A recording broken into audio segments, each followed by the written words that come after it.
In a series of solemn and patriotic events marking India's 77th Republic Day, Tripura's Minister for Power and Agriculture Ratan Lal Nath led the state in paying homage to the fallen heroes and celebrating the constitutional milestone at key locations across the capital. Minister Ratan Lal Nath played a floral wreath at the Gandhi Vedi, paying profound respect to Mahatma Gandhi and the freedom fighters who paved the way for India's independence. Following this, the minister proceeded to the Albert Eka Park in Lichu Bagan at 7 a.m.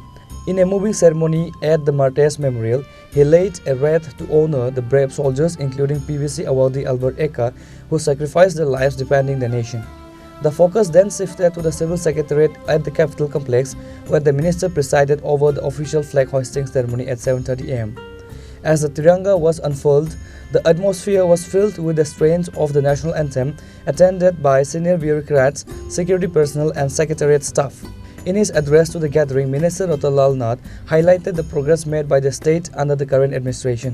আমি জানাচ্ছি সারা দেশের মানুষকে, সারা রাজ্যের মানুষকে 26শে জানুয়ারি সাধারণতন্ত্র দিবস, আমরা ৭৭তম সাধারণতন্ত্র দিবস পালন করছি।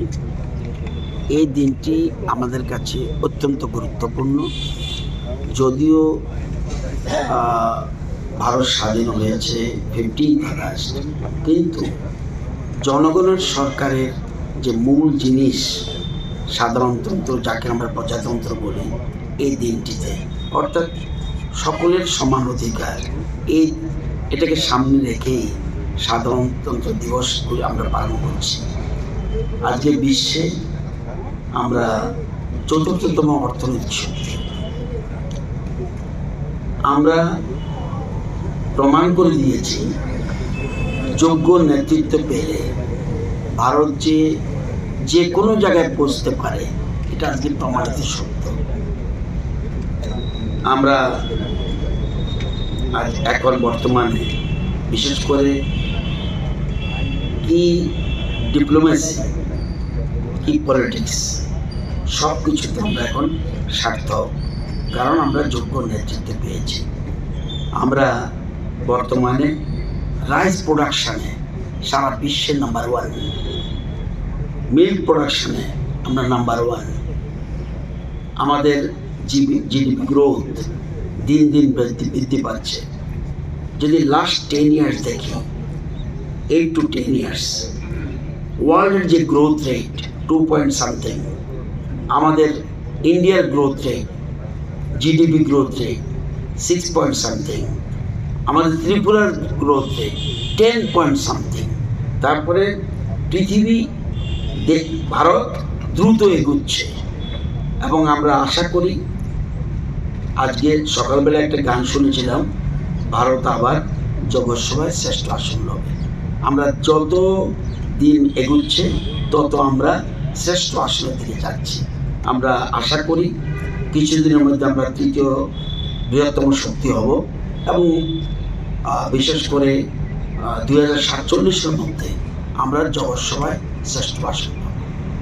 The ceremonies conducted by the minister were part of a wider statewide celebration which included the main parade at the Ashram Rifle Ground led by the governor and the chief minister.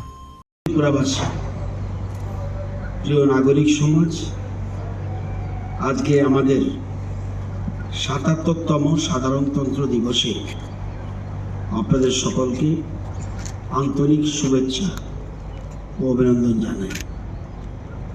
প্রকৃতপক্ষে সাধারণতন্ত্র হল এমন এক রাষ্ট্র ব্যবস্থা যেখানে জনগণ চরম ক্ষমতার অধিকারী। ভারতীয় সভ্যতা ও সংস্কৃতি চিরকালেই সাম্য ও জাতীয় ঐক্যের জয়গান করেছে। এক জাতি এক প্রাণ একতা, এটাই আমাদের জাতীয় আদর্শ। বিগত 10-12 বছর ধরে আমাদের দেশের উন্নয়ন ও সমৃদ্ধির ধারাবাহিকতা সমগ্র বিশ্বে নন্দিত এবং বর্ধিত হয়ে আসছে। অতীতে ভীরু ভারত আজ বিশ্বগুরু হিসেবে চিহ্নিত হতে শুরু করেছে। বিগত 1 দশকেরও বেশি সময়কালে আমাদের দেশ দেখিয়ে দিয়েছে, যোগ্য নেতৃত্ব থাকলে সকল রকম দুর্বলতা ও প্রতিবন্ধকতাকে অতিক্রম করে এগিয়ে যাওয়া সম্ভব। ভারত এখন বিশ্বের চতুর্থ বৃহত্তম অর্থনৈতিক দেশ হয়ে উঠেছে। বিশ্বব্যাংক তথা IMF এর মতে অচিরেই ভারত বিশ্বের তৃতীয় বৃহত্তম অর্থনীতি হতে চলছে। বৃহত্তম ইকোনমি হিসাবে প্রথম স্থানে আছে আমেরিকা, দ্বিতীয় চায়না, থার্ড জার্মান এবং তারপরে ভারতের স্থান। IMF এর তথ্যে দেখা গেছে যদি GDP এবং পারচেজ পাওয়ার প্যারিটি মানে PPP দিয়ে অর্থনীতির আকার নির্ধারণ করা হয় তাহলে ভারত পৃথিবীর তৃতীয় বৃহত্তম অর্থনীতি। পারচেজিং পাওয়ার প্যারিটি হলো মোট ইকোনমির মার্কেট ভ্যালু, অর্থাৎ অন্য যে কোনো দেশের কাছে যে পরিমাণ কারেন্সি আছে এবং ভারতের কাছে যে পরিমাণ কারেন্সি আছে, এই দুটোকে দিয়ে যখন মার্কেট ভ্যালু অ্যানালাইজ করা হয় তখন দেখা যাবে ভারতের অর্থনীতি জার্মানের অর্থনীতির চাইতে বড়। ভারতের অর্থনীতির মূল চালিকা শক্তি হলো infrastructure development, service sector.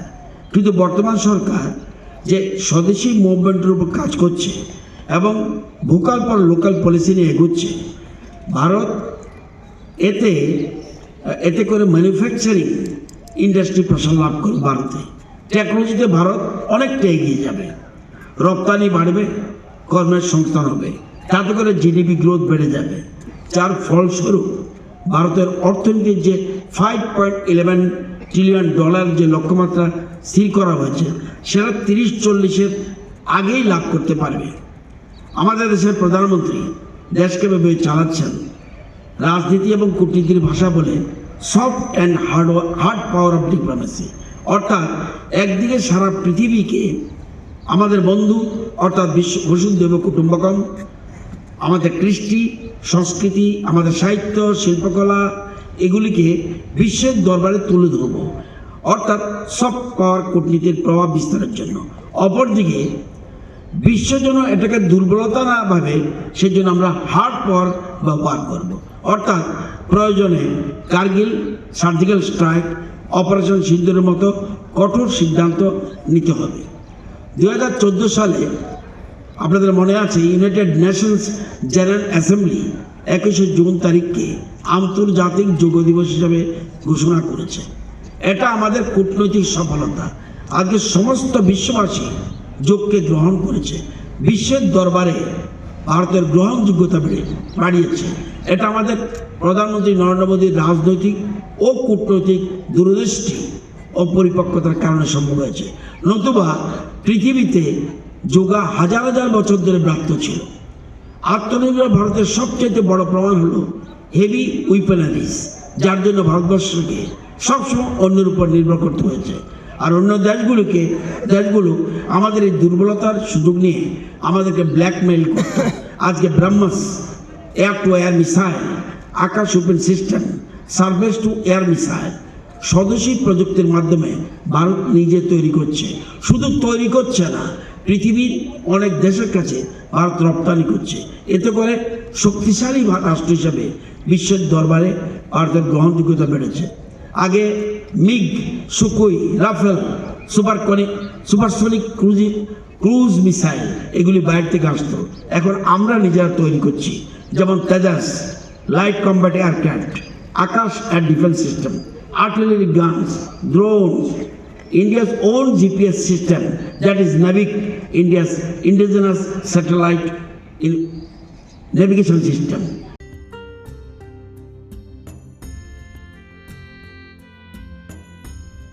Report by Amit from Agartala, Chini Khurang.